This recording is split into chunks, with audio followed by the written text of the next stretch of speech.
morning. Welcome to First Parish in Brookline.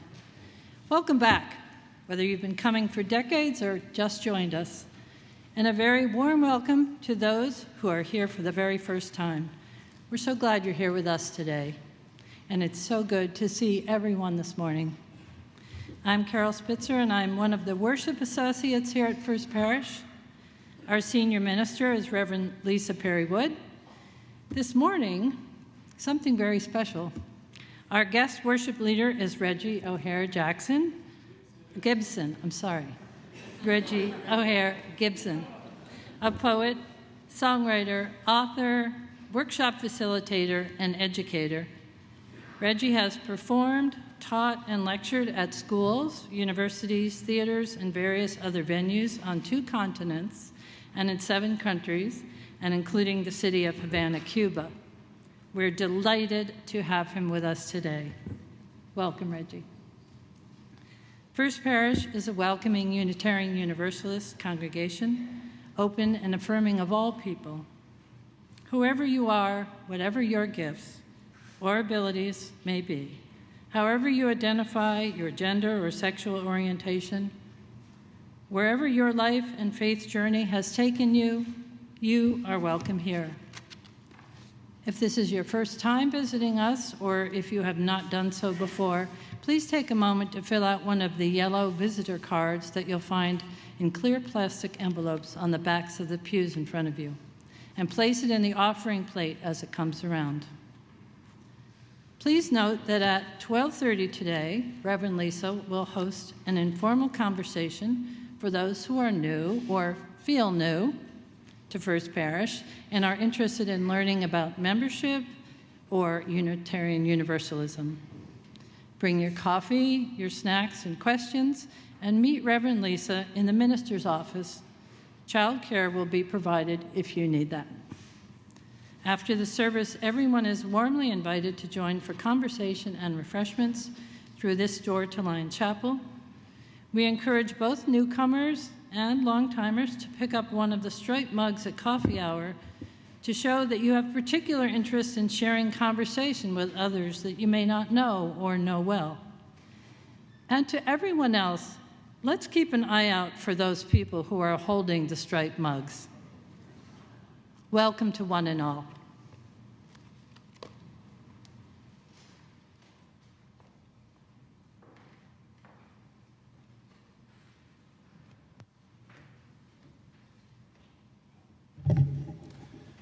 Good morning. I greet you in brother, sister, other, in between, none, humanhood. It is a joy to be with you. There's an estimation that 125,000 to 150,000 people did not open their eyes this morning. They went to sleep, did not wake up, or woke up to something other than the life they remembered. And that was clearly not us. We are here able to be together with one another. Today we call to life. We call to this wondrous universe and to all living things in it. We ask your forgiveness for the times that we have been careless with you. We call to that first woman that lives inside of all of us, that one who opened her mouth on that great savannah, who, after looking upwards at the stars and said, taught her children to open themselves to wonder. We call to the first nations of this land on which we find ourselves, those who have walked before us, those in whose wake we follow. We call to all the languages which are no longer spoken, to all the songs which have disappeared. We call today to Emily Dickinson, that female poetic spirit of this land, who said, "There is no frigate like a book to take us miles away." We call to Walt Whitman, male poetic spirit of this land, who said, "Every atom that belongs to me also belongs to you." We call to music, that abstract organism living within the hum of the human. We call to the arts, that which tells us that we are more than meat. We call to science, that which seeks to tell us what meat is. We call to philosophies and religions, that which tells us what meat means. We call and remember all of those who showed us light, and even those who brought us into darkness, that showed us that the light was in us all the time. We welcome everyone here. We welcome you into this place that you are blessed to be in, into this beloved and sacred space. Let us worship together.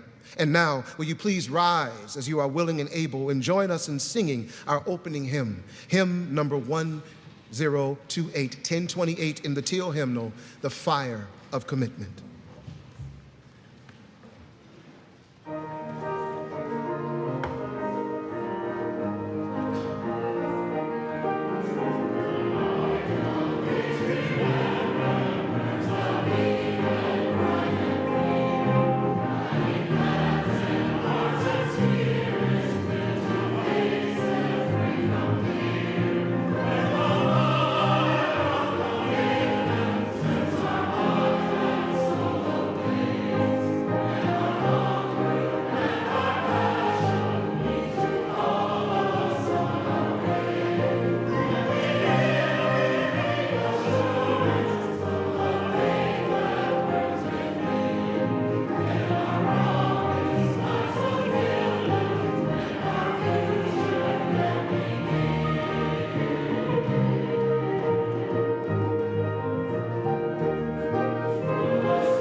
At this time, I'd like to invite Ron Wilkinson and Almas Dosas come forward and light the chalice, symbol of our Unitarian Universalist faith the world over.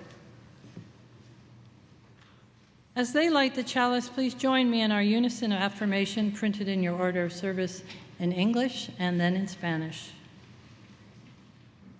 We give ourselves one unto another, covenanting to walk together as a congregation, promising faithfully to watch over one another and to delight for love to abide in our midst. Nos entregamos y nos comprometemos a caminar juntos como congregación, prometiendo con mucha fe cuidarnos mutuamente y deleitarnos en el amor que permanecerá entre nosotros. Each week, we also light 2 candles of peace, each candle representing a different place on earth that we want to lift up and remember this morning as a sacred encounter with the world. Today, we remember 2 places that we especially hold close in this service and through the week ahead. After each of the candles is lit, we will speak the words for peace in English, Arabic, and Hebrew. Peace, salam, shalom. Our first candle is lit for the Amazon, where the indigenous people are suffering violence and disease as modern economic interests expand into their territory. May the rights of indigenous people be protected. May they be free from harm, and may they have peace. Peace, salam, shalom. And our second candle is lit for Western China, where the Uyghur people are suffering separation between parents and children as Chinese government policy tries to suppress their Muslim culture. May these families be reunited, and may there be peace between people of different religions. Peace, salam, shalom.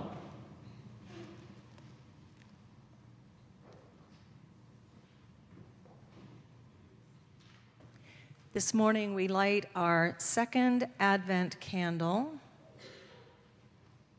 the second week of this season before Christmas Day. Oops. And this candle is lit for peace.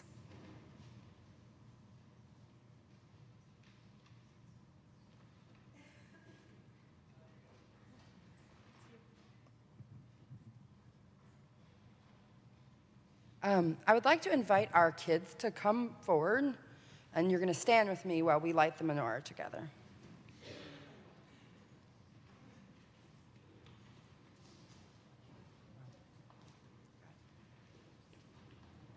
All right, come on up.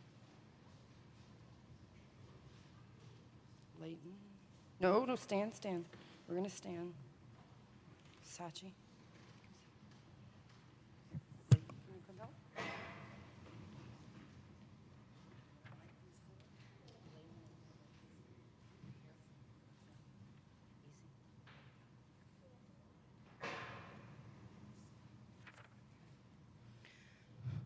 Keep going.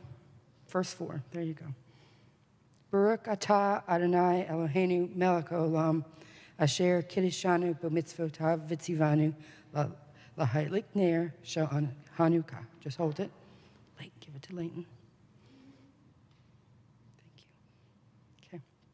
Blessed are you, Adonai, our God, sovereign of all, who hallows us with mitzvot, commanding us to kindle the lights of Hanukkah. Baruch atah Adonai Eloheinu melech haolam, she'asher nisam lavotenu v'mitzvotenu b'yamin hahem bazman hazez. Blessed are you, Adonai, our God, sovereign of all, who performed wondrous deeds for our ancestors in these days at this season. Amen. All right, now we are going to be sung out to our classes.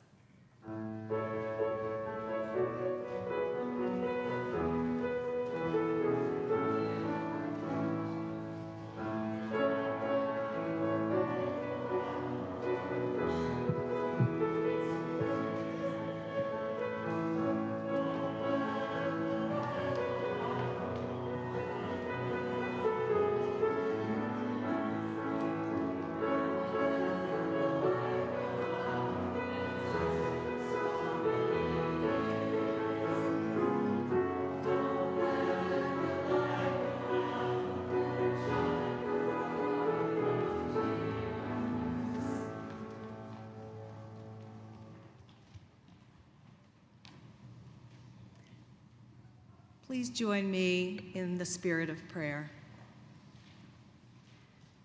Spirit of life and love, Spirit of many names and for whom we have no adequate name, this morning we bring our joys and sorrows, our hopes and fears to this place, to this beloved community, to each other.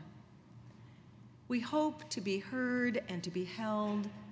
We dare not hope for all of our problems to be solved. Perhaps we just hope to feel comforted. We return to this place each week with some small glimmer of realization that all is made better by being together. All is made bearable by our sharing. All is somehow held here in this sacred space in loving witness. May we continue to grow together in trust and love. May we lift up each other's burdens so that ours feel lighter. All this we ask in the name of all that each of us holds holy, and in the name of love. Amen.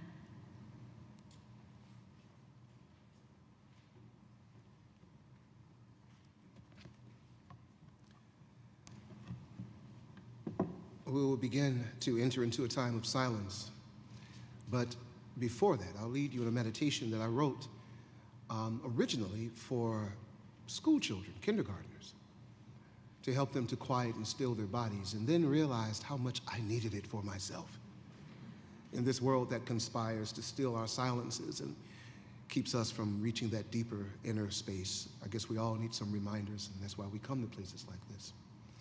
So I'll lead you into a meditation, and intermittently at the chorus, I will repeat a line, I will strike the bowl, and then at the end, the very last one, I will strike the bowl 3 times, and we will then take a moment of silence.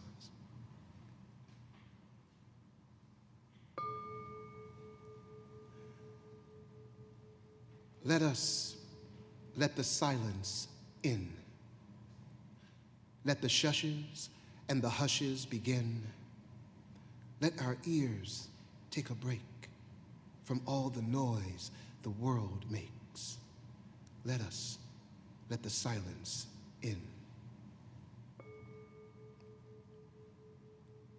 Let us speak in whispers. Become deeper listeners. Let us put our hands on our knees, straighten our spines, close our eyes, and just breathe. Breathe. Let the silence in. Sometimes there is a need to be loud, but not now. Let's just chill. Just for the moment, let us be so quiet, so calm, so still, so still, so still, that we could be mistaken for smooth, round pebbles resting at the bottom of a pond in a meadow at the bottom of a hill. Let the silence in.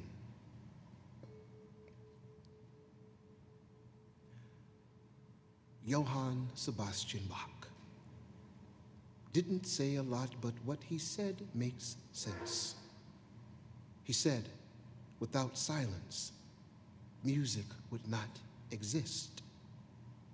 So, if we want to know what music is inside us, we have to go in there and listen for the quiet to guide us to a place where no computer or TV or cell phone or ringtone can own.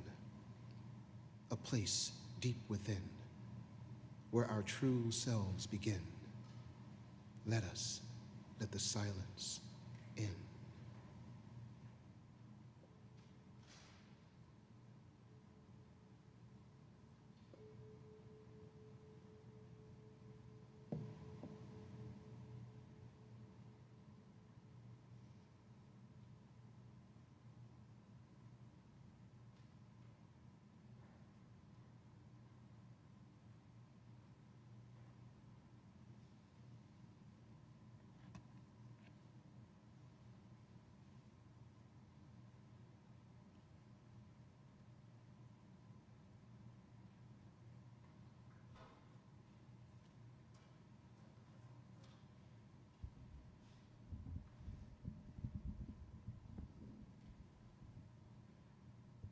Thank you.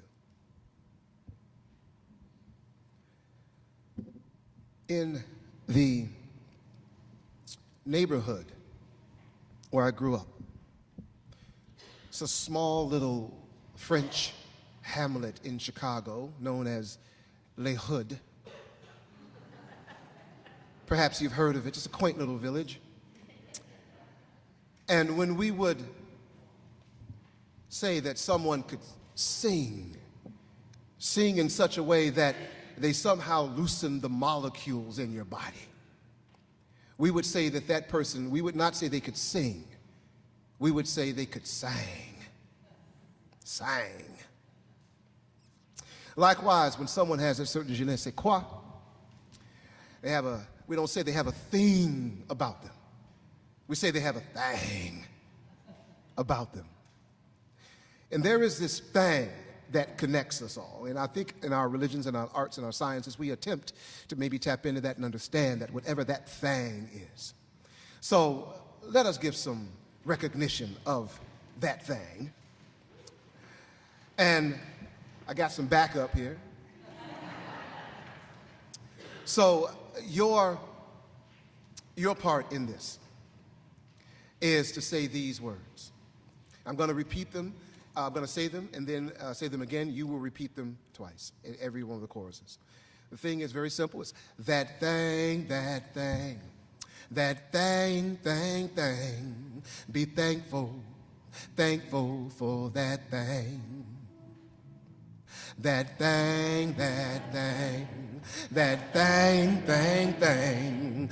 Be thankful, thankful for that thing. Let's take them full force, y'all. We want to do it again. That thing, that thing, that thing, thing, thing. Be thankful, thankful for that thing. One more time. That thing, that thing, that thing, thing, thing. Be thankful, thankful for that. All right, take it low, guys. Now, some of us who's felt it know it's the sweetest feeling felt. That gentle touch of spirit that makes all defenses melt. It evades our attempts at language, yet it speaks through everyone. And at times when we are silent, we can hear it hum. It's the reason why we fall in love. It's why particles come in pairs. It's the yin and the yang of molecules. It's why E equals MC squared. It's the reason we need poetry, 'cause some phenomenon can't be named. And I don't care what y'all call what began it all. Let's just be thankful for that thing. That thing, that thing. That thing, thing, thing. I'll be thankful, thankful for that thing. That thing, that thing. That thing, thing, thing. I'll be thankful, thankful for that thing.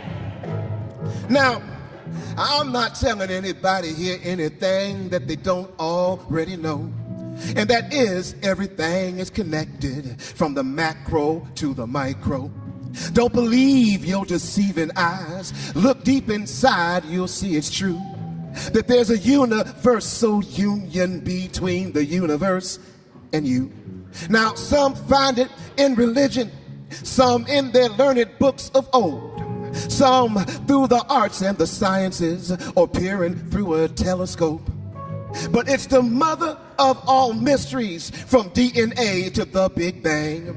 And I don't care what it is that began all this. Let's just be thankful for that thing. That thing, that thing. That thing, thing, thing. Be thankful, thankful for that thing. That thing, that thing. That thing, thing, thing.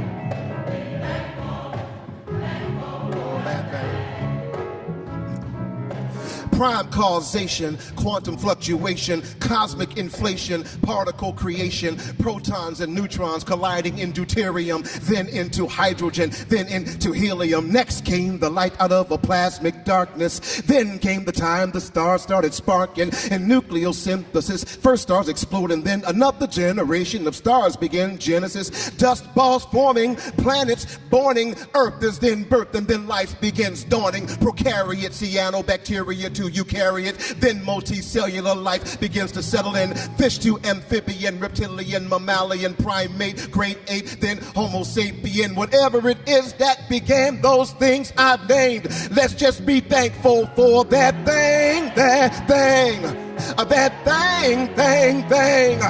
Be thankful, thankful for that thing. That thing, that thing, that thing, thing, thing. Be thankful, thankful. Repeat it, repeat it, repeat it. 2 more times. That thing, that thing, that thing. Be thankful, thankful for that thing. That thing, that thing, that thing. Be thankful, thankful for that thing.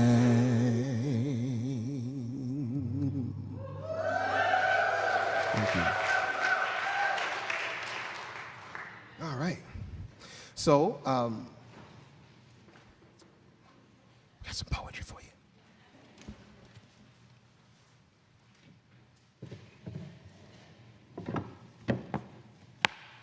Hi, everyone.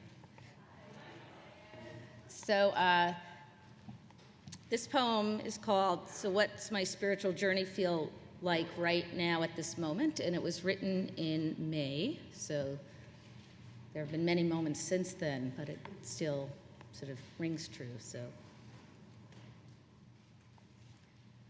So what's my spiritual journey feel like right now at this moment? It's an exploration in contradictions. It's both hope and doubt. It's suspending judgment and leaning into the unknown. It's wading into the deep water and wanting to turn back. It's crying during services and not knowing why. It's scary, it's exciting, it's embarrassing, it's worth it. It's poems that wake me at 3 a.m. and leave me too filled up to sleep. It's pulling out my paints and closing my eyes. It's blue and yellow and orange. It's praying to a God I'm not sure is there, and then laughing at myself when I shrug and keep on whispering. It's private, very private, even while I sit surrounded by 200 people in the pews of First Parish. It's Rilke, Mary Oliver, Annie Lamont, and the Buddha. It's listening to that still small voice. It's meditation, it's kismet, it's Bashert and a rainbow in Ireland. It's permission to love. It's seeking and searching and reaching and digging. It's time with Rev R in her office, with John and Laura in Lectio, with MF in therapy. It's feeling different from my friends. It's confusion mixed with light. It's stepping into my past and away from it and beyond it. It's searching for evidence and finding it in Rev's words. It's wanting to yell at Rev R for leaving when I am not ready. It's knowing she will always be my first minister, my first beacon. It's the path she helped to illuminate that still awaits me even when she is gone. It's having faith in myself, in the gods, and in the righteousness of love. It's feeling different. It's being Jewish and going to church. It's being a Holocaust kid and not hiding. It's experiencing saying a prayer on my hands and knees like a young Christian girl in the movies, just to see what it feels like. It's communion at First Parish to try my first wafer, knowing in my bones that I am Jewish. It's building an altar and then remembering to use it. It's showing up each Sunday in chapel, each Saturday in Al-Anon, each Thursday in therapy, each morning at my altar. It's gratitude with arms wide open.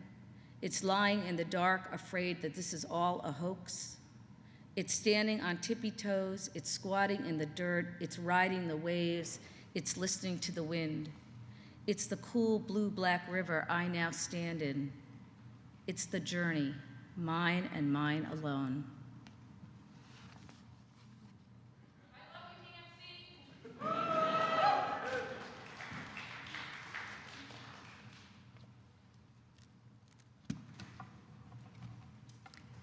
The offering will now be gratefully received. If you are visiting First Parish for the first time today, please feel free to let the basket pass you by. We are so glad to have you with us.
for all that you have given and for all that we have received. We are truly grateful. We say thank you.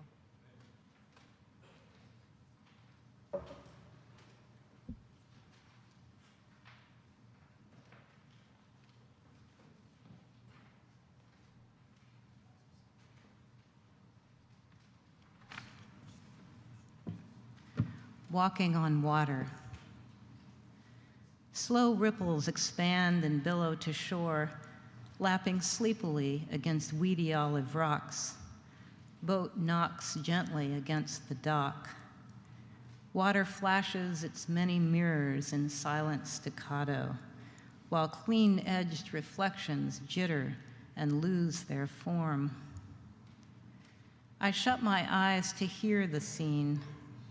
I am walking on water. Doc gently rocks me, teaches me how to stand all over. Gravity is here. No, here. Learn to rest in alertness, it says. Your animal self knows how. The breeze says, come with me, this way, know that. I am part of the earth's watery pulse. We all began this life floating and swaying. A crow's caw splits the air in two, mended across the bay by the loon's subdued and tuneful cry. A gull glides by. Each unexpected whistle or call pulls me out of myself, connects me with the prime, out of time, out of mind, ancient and urgently new. I open my eyes to the view. Even the gnarled and sea-worn branch speaks a kind of beauty in its language of rip, snap, and tear. We are all torn and mended, worn and tended. That fragment of tree washed up on the shore, its blonde and silky smoothness won by tumbling, nearly drowning. Time will mend what's broken, unspoken.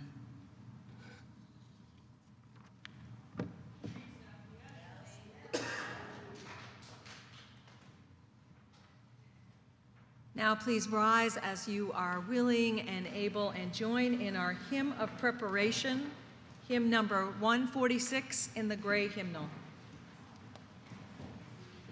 Soon the day will arrive.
don't believe I've ever heard that song before. It's gorgeous. I'm normally a proponent of getting rid of the gray hymnal altogether, but then occasionally a gem like that drops on me, and I'm like, oh man, what was I thinking? First, a confession. The full title of my message today is Poetic Heroes and Saints in this poem called Life. I didn't provide anyone here at the church with the full title of this because I was afraid they might disinvite me or that you might not show up. I mean, we UUs can tend to be a little bit judgmental and exacting. For those wondering, where did the brother get that grandiose and pretentious title? All I can offer is this. Years ago, when I was studying for my master's, one of my professors suggested that we students keep journals in which we would record lines and passages and characters we encountered in the text we read. The idea being that we would later read them and remember what we've learned and wrestled with, and that these highlights might then serve as moments of illumination when we were thrust into the darkness of non-academia and found ourselves fully immersed in the rather benighted and unenviable labor known as earning one's daily bread. Because I had set the task of studying as many Western foundational texts and world epics as I could during that semester, I found a trove of unforgettable characters. The most memorable fell into the categories of either the hero or the saint. Whether it was the fault-ridden and wily Odysseus who used his mind before using his fists, or the not always so saintly St. Augustine who, though instrumental in bringing ancient philosophy to Christianity, nonetheless uttered the words, "Lord, make me good, but not yet." I found great value in contemplating these ideals. The idea of the hero often differs from culture to culture and morphs over time within a particular culture. The title of the hero in Bronze Age Greece strictly was reserved for a demigod, an individual who had divine blood and would go about, usually male, but would go about performing feats that no fully human male could perform. I suppose this is related, or somewhat so, has a same meaning than it does for us moderns, in the sense that we tend to think of a hero as someone who saves lives, performs things that the average person would not want to go out and perform. However, I have come to think of my own personal hero as someone who sort of helps me or others lead a better life. My understanding of saint was shaped by something said by Kurt Vonnegut. He said, a saint is someone who makes and takes something ordinary and transforms it, shows you what is hidden inside the mundane, and in so doing, changes, usually for the better, how you see the world and your life. Poetic heroes and saints for me are those whose words and deeds and ideas have entered our lives, whether through blood or books or friendship, and have challenged, guided, and pointed us to a deeper and more profound consideration of who we are and what we could be. Now that I am a man of a certain age and have accepted the reality that I have more years behind me than I have in front of me, I'm beginning to look back over my life, beginning to remember those who, for me, function as either a hero or a saint or both. Those who were stumbling blocks or stepping stones, or both. I suspect that most of us have done the same thing. We might see our lives as being analogous to an all too short, non-fictional linear narrative in which we can follow each step by step to this very moment. And in so doing, we might have realized how much of our life has been without a predictable plot, has read like the irregular and staggered lines of a free verse poem, where often we have had to bend the prosaic rules and abandon outlines and even punctuation, as often the plans go awry. Don't stick to the script, so to speak. But that is what we can expect from this poem called Life. And often when writing a poem, we might start off some of my fellow poets and everyone here who've written a poem might understand this. You start off writing about believing it's about one thing, and then get the feeling it may actually be about something else. Totally unexpected, and then we find ourselves often in strange territory. So at some point, we have to do what the jazz musicians and the beat poets of the 1960s said, which is we have to learn to compose on our feet. Riff, improvise, make it up on the spot. And to do this, the poet often has to open to surprise, open to wonder and to risk and failed attempts, open to the magic, the mania, and the metaphor of living this poem called life, for one never knows just what beauty or wisdom is waiting to find you. In the fictional film, Il Postino, let me see armpits for who's probably seen that film. Okay, I always ask for armpits because this is life-affirming. This says I should shut up and not speak. That my voice is not important. When you say this, what you're actually saying is, I'm here, you will recognize me, and if you try to diss me, you will feel my funk. So let me see, about armpits, who's seen that film? Okay, surprisingly few of us, but those of you who have not seen it, you have no idea how impoverished your life is. You should check it out. But in this film, Il Postino, a young man filled with a ridiculous amount of ennui, his name is Mario, is profoundly affected by the great Chilean poet Pablo Neruda. In the film, there are several poignant and thought-provoking moments in which the phenomenon known as metaphore, or metaphor, occur. The keenest for me is when the Neruda character explains metaphor. Metaphor to Mario. He explains that metaphor is a way of speaking about one thing through the voice of another. That metaphore is an event in which one thing is made symbolic of something else. Now, that is a little deeper, I think, than the entry-level definition we got in grade school of metaphor being a direct comparison between two things.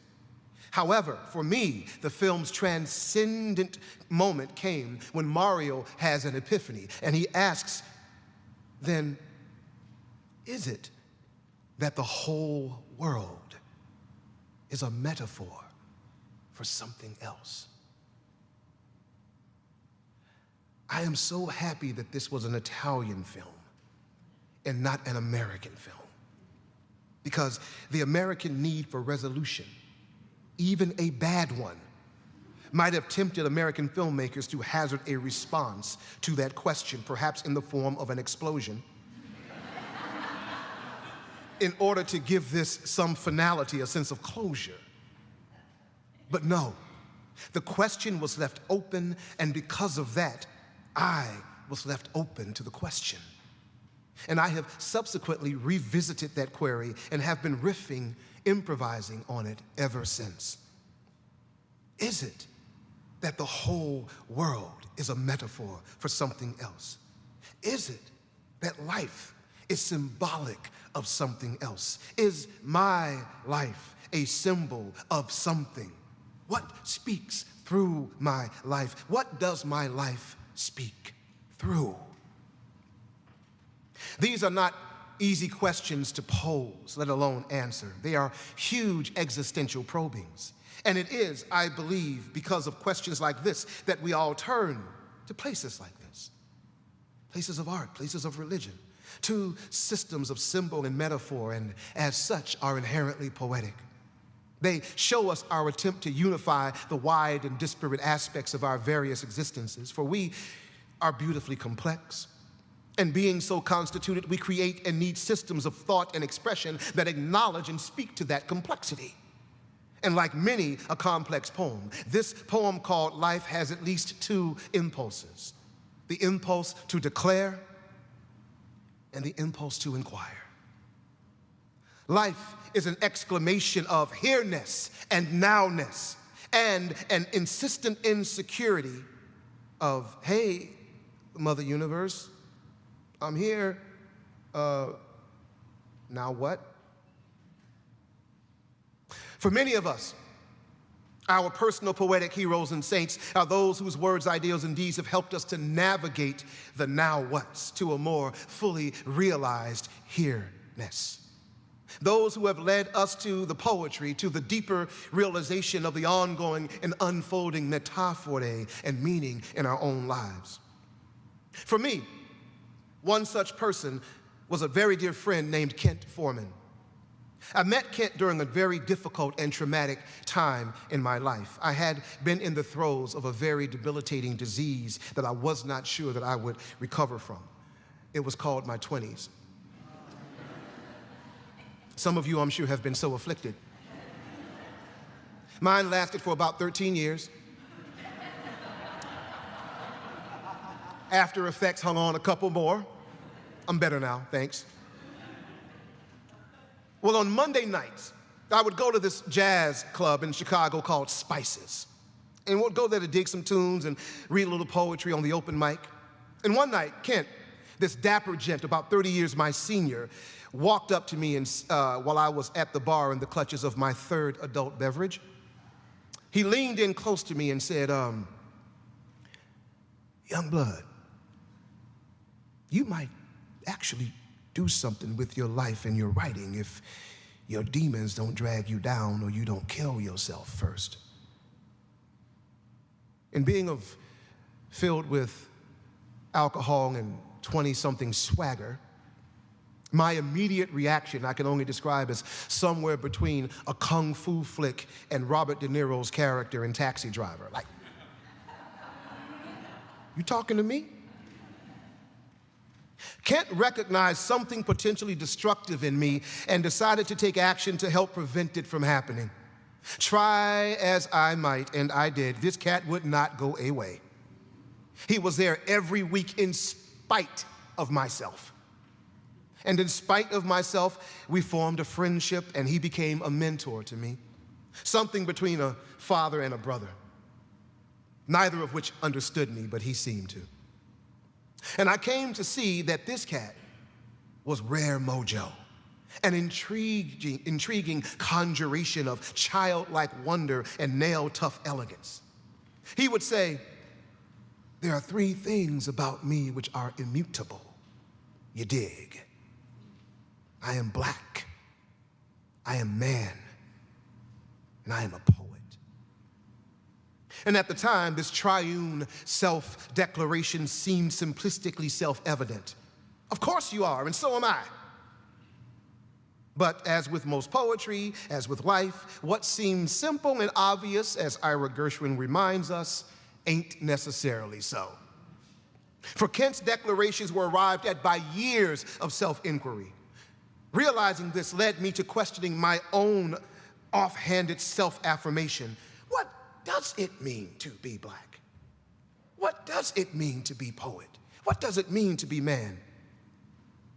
When I did this questioning, I realized, to my shame and surprise, I had no definitions of those for myself. All the definitions and images in my mind were merely received definitions and images, handed down through history, a history shaped by patriarchy, politics, dehumanizing economics, considerable gaps in my education, and an impaired ability to self-critique.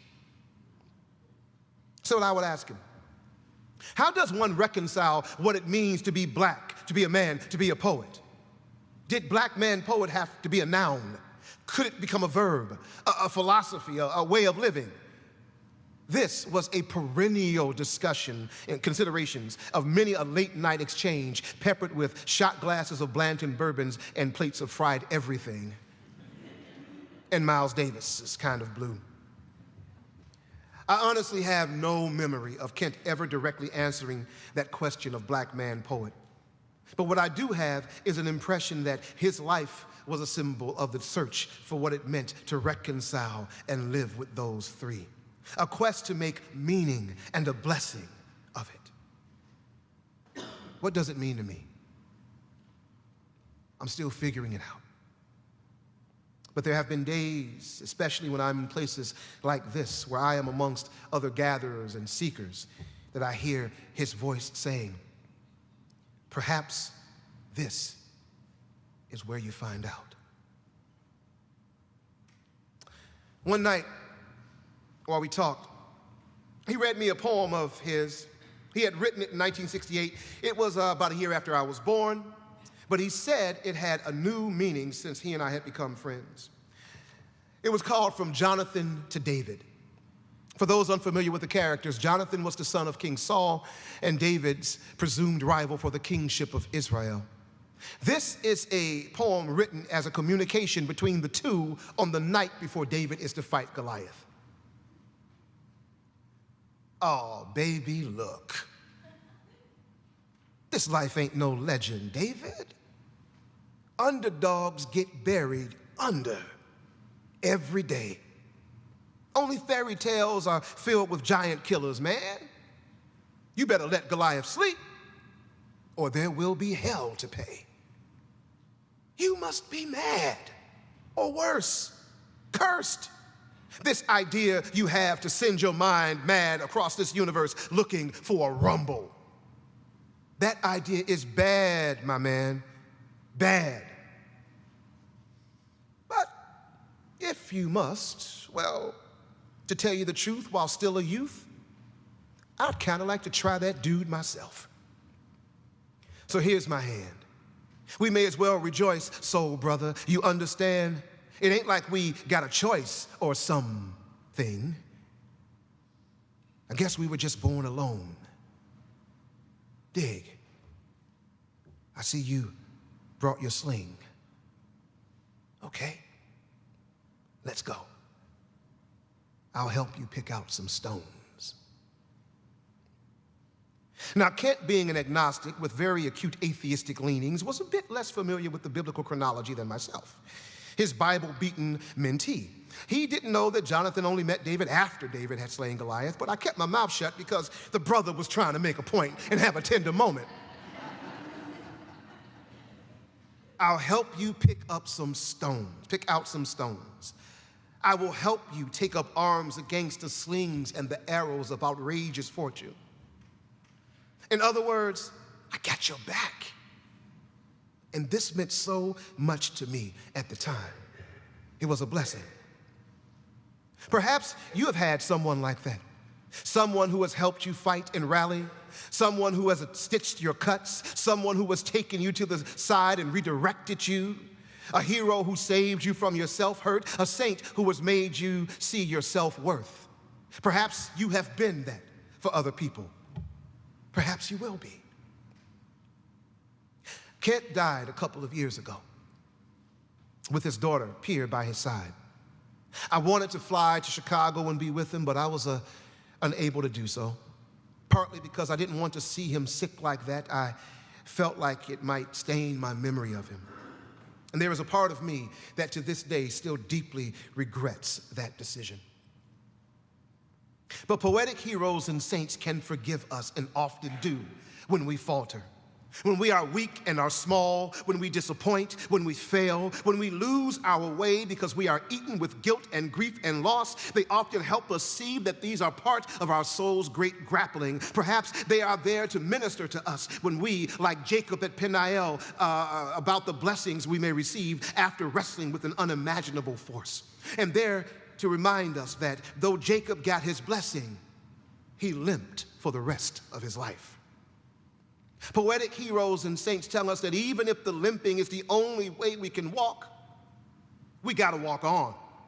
Walk even if every step hurts, for this hurt is part of us. For a large part of life is hurt and pain and tears and loss, but not all hurt and pain and tears and loss. But those of us who suffer from clinical depression know this. They fight every day to keep the dark tide ebbing from swallowing them whole. There are those who suffer, as we heard earlier, from physical illnesses and pain and just want it to end. And in this pain, you have probably become one with your own sorrow. Perhaps like Al-Mustafa, the wise man in Khalil Gibran's classic, The Prophet, who, when asked by a woman to speak of joy and sorrow, said, "Your joy is your sorrow unmasked.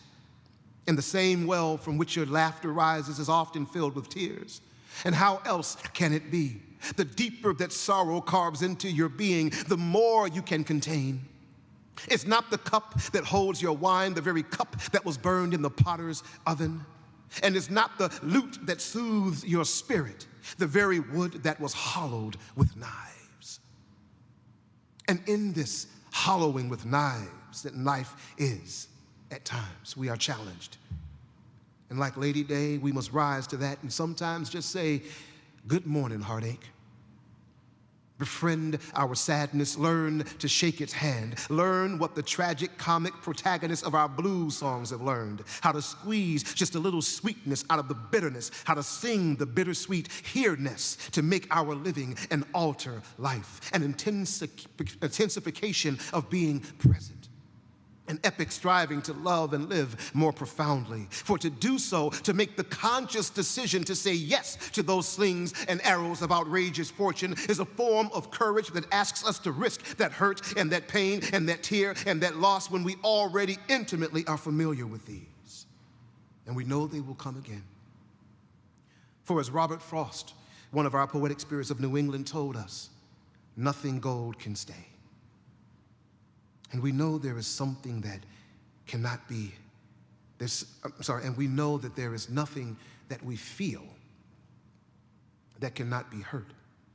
There is nothing that can be loved that cannot be lost. There is nothing that can be written that does not end, and nothing written that cannot be erased. But perhaps not completely erased. Look.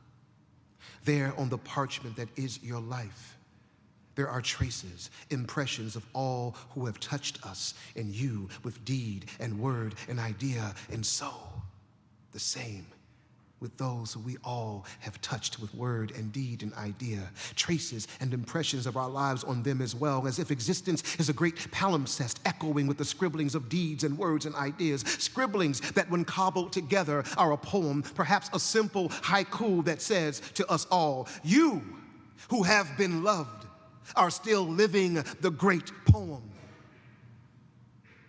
Now what? Oh, now what? Now what?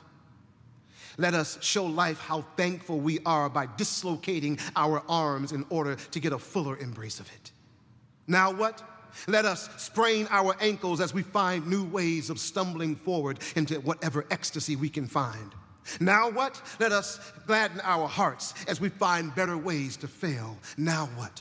Let us paint each of our cracks and fractures with gold, for our lives have woes, but our lives are more than the summation of those woes. Our lives will have rewards and accomplishments and damnations for failures, but our lives are more than a tally of rewards and damnation and failure. As long as we are conscious of breath, we can love.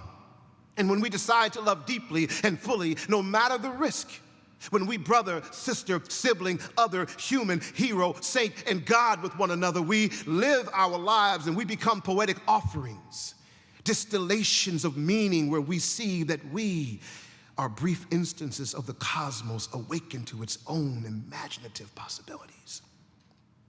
We breathe, and each breath is a celebration of the immaculate implausibility that is existence.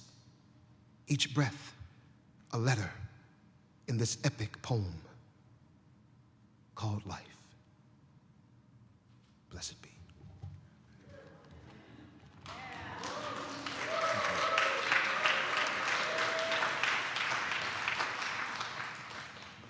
And now I would like to bring to the front pew, I would like to introduce someone whose name did not make it into your order of service, but I loved her work so much I just had to include her. Will you please give a round, warm welcome to Ann Gilmore.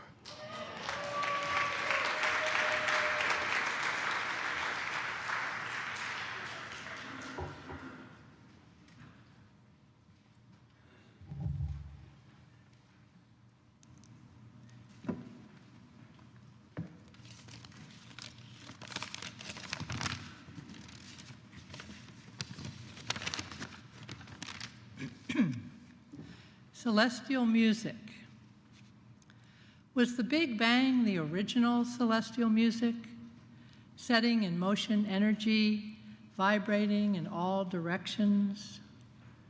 Sand particles on a drumhead, shifting to form a pattern each time the tuning fork is struck. Every vibration linked to geometric form. Are we made of stardust or star dancing, star vibrations? I'm picking up good vibrations. They're giving me excitations.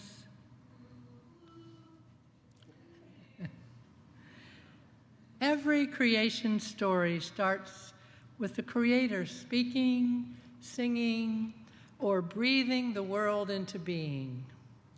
Sound begetting matter. And suddenly, or over eons, the hills are alive with the sound of music, with songs they have sung for 1,000 years.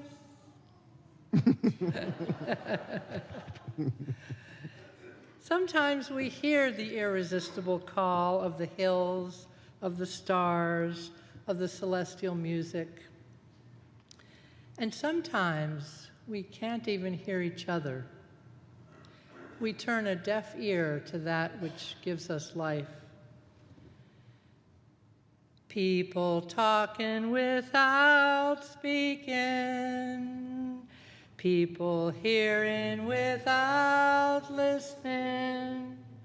People writing songs that voices never share. No one dare disturb the sound of silence.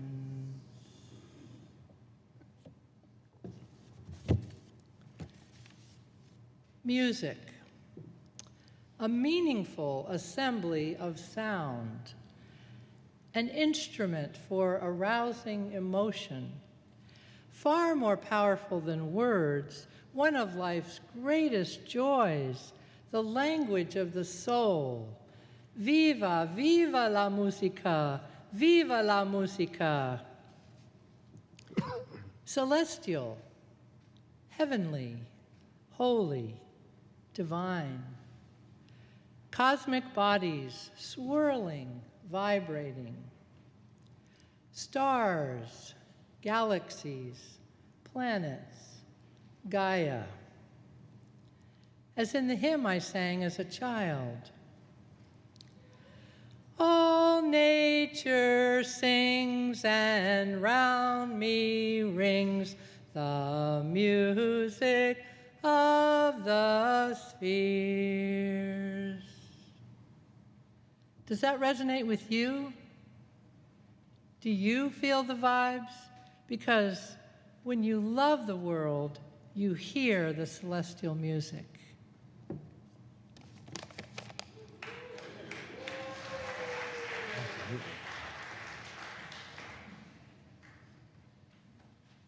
Thank you, Anne. Thanks to all the Nance, and is everybody? Where are you? What the poets? Would you please raise your armpits, please? Thank you so much.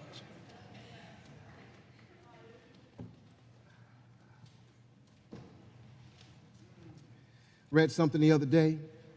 Why don't we strike up? I'll talk to him for a minute. Read something the other day, and I loved it. I had to write it down.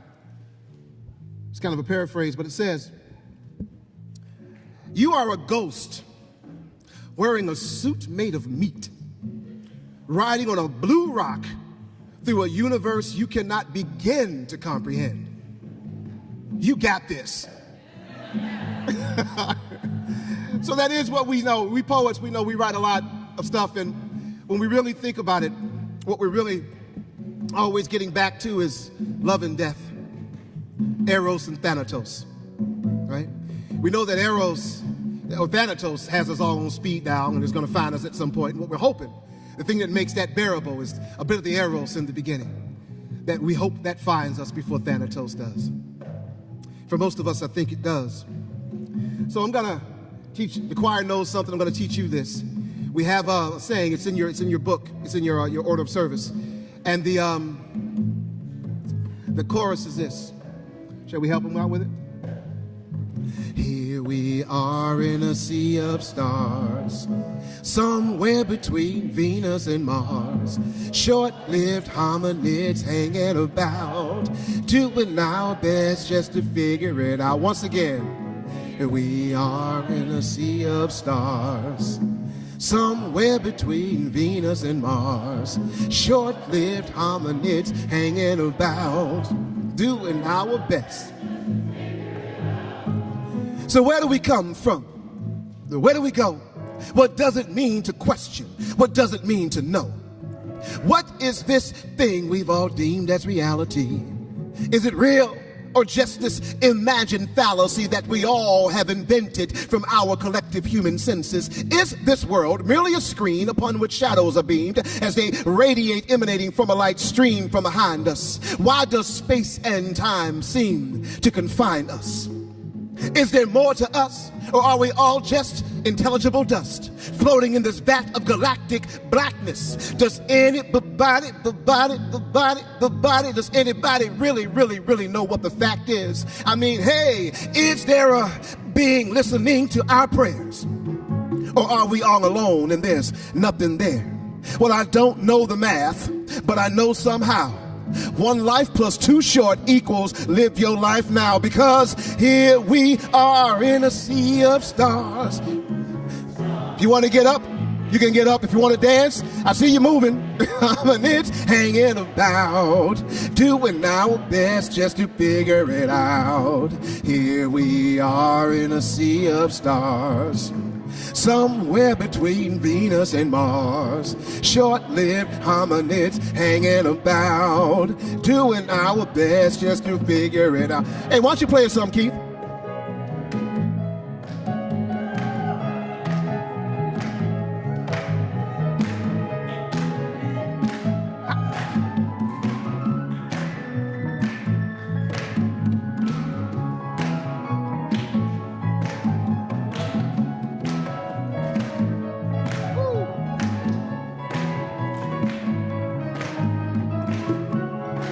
Keith, good job. Give it up. So yes, this is a dancing day.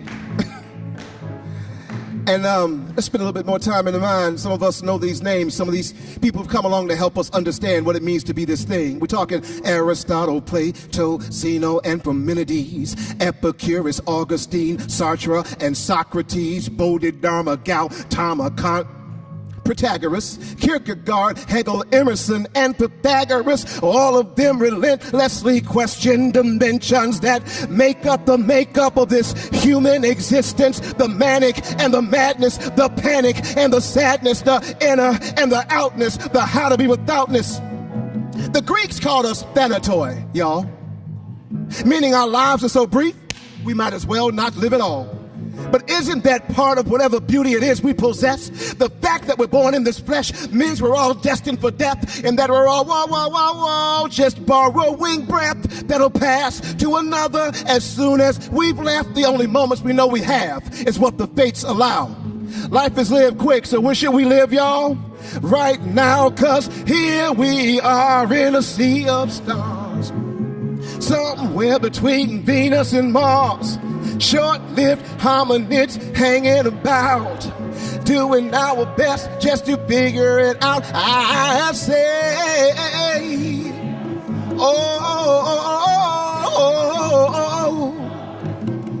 lived hominids hanging about, or best. All right, I like to leave everybody when I do this song with a little sticky note for your head, just in case you need something to remember this by. If you forget everything I said tonight, but you remember this: dance your life, because it's the only music you will ever have. Say that one again, in case you was thinking about Jay, Ye, Kim, and Kanye. Let me just say it.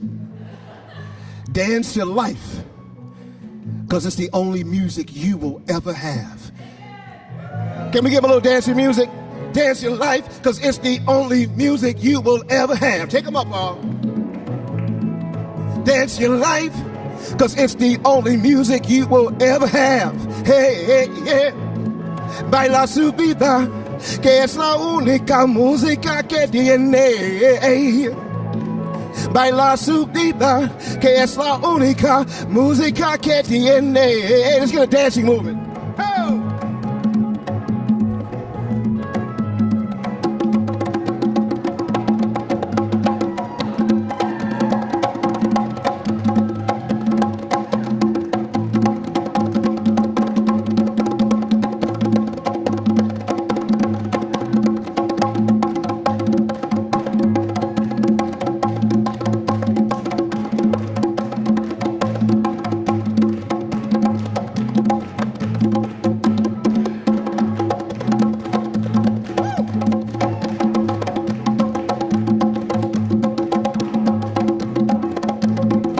Dance your life, cause it's the only music you will ever have. Hey, hey, hey. Dance your life, cause it's the only music you will ever have. Why? Here we are in a sea of stars, somewhere between Venus and Mars. Short-lived hominids hanging about, doing our best just to figure it out. Here we are in a sea of stars, somewhere between Venus and Mars. Short-lived hominids hanging about, doing our best just to figure.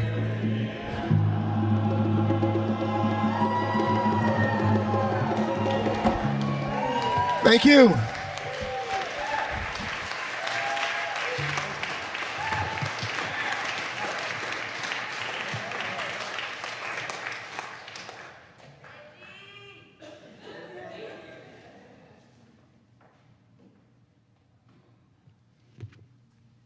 I do not want to extinguish the chalice today. I know I'm supposed to read this, but I don't want to. Please join me. We extinguish the flame, and not the light of truth, the warmth of community, or the fire of commitment. These we carry with us and offer as gifts unto the world.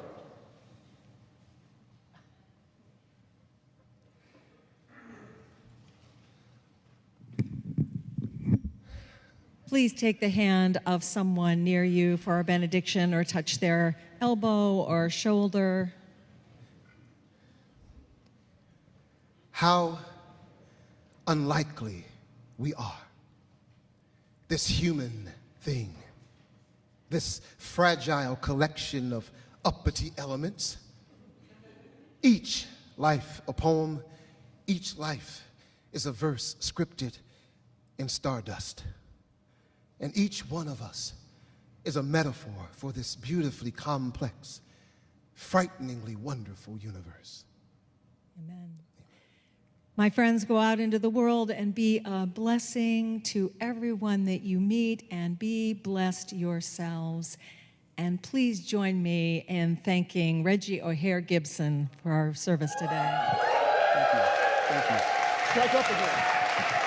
Thank you. Thank you. Thank you. Thank you, Reverend. Okay.